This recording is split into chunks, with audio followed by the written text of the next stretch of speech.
লংকাৰ ঠাই চুবালিত উদ্ধাৰ এটা নৰকংকাল।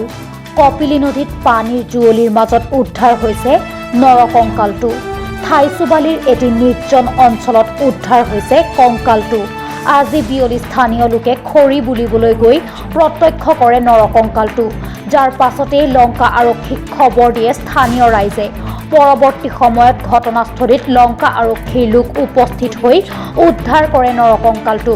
বহুদিনৰ পৰা উক্ত স্থানত কোনো লোকৰ মৃতদেহ আবদ্ধ হৈ কংকাল হৈ পৰা বুলি সন্দেহ প্ৰকাশ কৰিছে আৰক্ষীয়ে।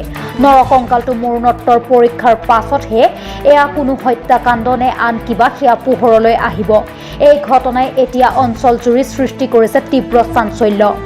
দিনৰ 3:30 বজাত আমি খবৰ পাইছিলোঁ ঠাইচুবালি গাঁৱত কপিলী নদীৰ পাৰত যোৱাবাৰৰ বানপানীত উঠি অহা খৰি আৰু জাবৰৰ দমৰ মাজত এটা মৃতদেহ ওলাইছে।